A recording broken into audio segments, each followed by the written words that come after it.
Merhaba arkadaşlar, bugünkü konumuz saat kaç? Konu, takırıp, konumuz, takırыбымыз. Шынымен saat arap тілінен алынған сөз, сағат. Saat түрік тілінде. Saat бучук деген, бучукты 30 минутқа бучук деп қолданамыз. Чейрек дегенді 15 минутқа айтамыз. Чейрек. Ширек та қазақ тілінде бар. Көне сөз. Сонымен кеттік. Осындай негізгі формулалар бар. Яғни сағат 5 кетті, 10 кетті, 20 кетті дейтін болсақ, арнайы мына жалғауларды жалғаймыз сағатқа. Сағат 2-е, 5-ші, 6-е жуан болса. Осыны жалғаймыз и geçiyorдай қолданамыз. 10 минут бар, 5 минут бар дейтін болсақ, енді сағатқа А және Эні жалғаймыз. Егер жіңішке болса жуан болса Аны жалғаймыз. Яғни 2-е 5 бар, 2-ге 5 минут бар. Енді 6-я 6 жуан, сондықтан 6-я 5 бар. Яғни қазақ тілі сөзбе-сөз аударатын болсақ, 6-ға 5 минут бар. 5-ке 6-ға деген мағына. Geçiyor кетіп бара жатыр деген мағына негізі. Сонымен бірден 10 минут кетіп бара жатыр деген сияқты. Ал енді практикада көрейік. Сағат 2, сағат 2, сағат 2-е 5 geçiyor, сағат 2-ден 5 кетіп бара жатыр. То есть 2-ден 5 кетті. Ал енді 2-ге 5 минут қалды деп айтсақ, қалай айтамыз? Сағат 2-е деп айтамыз. 2-е 5 var. Сағат 2-ден 10 кетті. Сағат 2-е 10 geçiyor. 2-ге 10 минут бар, 2-е 10 var. Сағат 2-ден 15 кетті. Сағат 2-е çeyrek geçiyor. Сағат 2-е çeyrek geçiyor. Ал о 2-ге 15 минут бар деп айтатын болсақ, сағат 2-е 15 var. 2-ден 20 кетті. Сағат 2-е 20 geçiyor. 20 минут бар, 2-е 20 var. Сағат 2,5, сағат 2,5, сағат 2-ден 35 кетті. То есть 2-ге 25 минут бар. 2-е 25 var. Ал 2-ден 35 кетті дейтін болса, сағат 2-е 35 geçiyor. 2-е бар дейтін болсақ, А. Сонымен, сағат 2-е 20 бар. Сағат 2-ге 20 минут қалды. 2-ден 45 кетті деп айтып көрейік, енді өздеріңіз айтыңыздар. Стоп. Қойыңыздар, қойдық дейік. Ал енді дұрыс жауабы, сағат 2-е 45 geçiyor. Немесе айтамыз, сағат 2-ге 15 минут бар дейтін болсақ, 2-е çeyrek var. Сонымен кете береді. Келесі. 11-е 5 geçiyor. 11-ден 5 кетіп бара жатыр. 12-е 10 geçiyor. 12-ден 10 кетіп бара жатыр. 10-ы çeyrek geçiyor. 10-нан 15 кетіп жатыр. 8-е 20 geçiyor. 8-ден 20 кетіп бара жатыр. 6-ы 25 geçiyor. 6-дан 25 кетіп бара жатыр. Сағат неше? 6-дан 25 кетті деген мағына. 9,5, 9,5. 1-е енді мына жерде қалды деген мағынада. 1-е 25 var. 1-ге 25 минут бар. Бұл мағынада 1-е. Өзгерісіне, мына жерде егер 1-ді кетіп бара жатырса 1-е. Ал 1-ге бар десек 1-е. 1-е 25 var. 3-е 20 var. 3-ке 20 минут қалды. 4-те çeyrek var. Tamam. Hadi gidelim. Енді сағат неше деген жаңағы сұраққа жауап болды. Ол сағат қанша, сағат сон деген. Ал енді сағат нешеде деген сұрақ болатын болса, онда қалай жауап береміз? Егер нақты уақыттар болса, онда та, те, да, ден қоямыз. Яғни де халі деген бар еді ғой, жатыс септік қазақ тілінде, соларды қоямыз.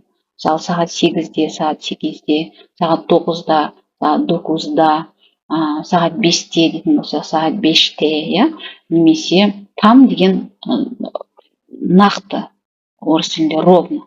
Сағат там 6-да, сағат дәл 6-да, 6-да деген.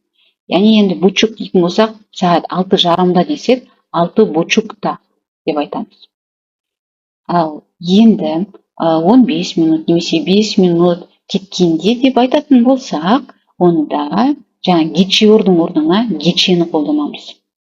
саат 4-тен 15 кеткенде үйде боламын десек, 4-ді чейреккече evde olurum.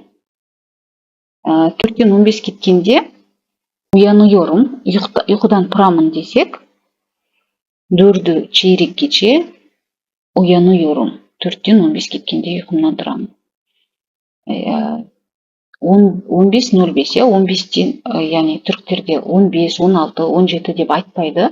Тек 12-ге дейін, басты максимальный сағат 12-ге дейін, яғни 4, 5, 6, 7 деп қолданады.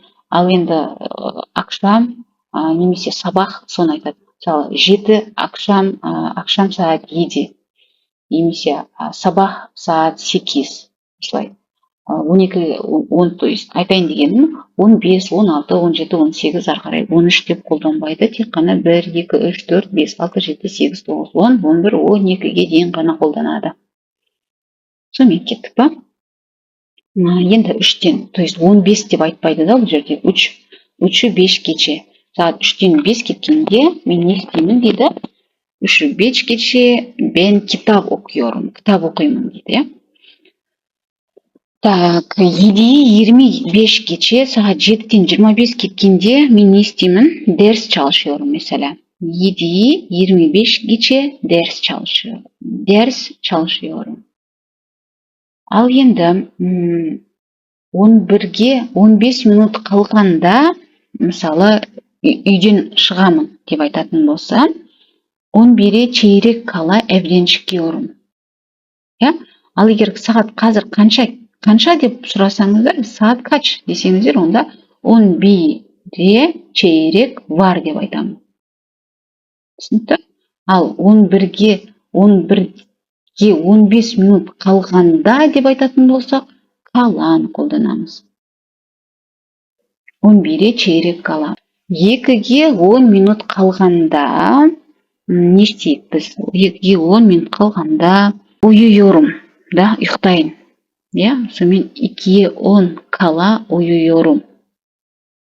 Немесе қазір 2'ge 10 минут бар деп айтатын болсақ, şimdi saat 2'ye 10 var деп айтамыз. Saat 9'a 20 kala, 9'ga 20 минут қалғанда duş alıyorum. Mesela, да?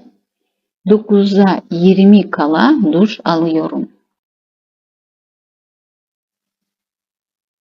Мына жерде жаңа екеуін салыстырмалы түрде сағат kaç деген сағат қанша, ал сағат kaçта сағат нешеде. Соны көрсетіп кеткен. Яғни сағат kaç, сағат 3. Сағат қанша қазір? Сағат 3.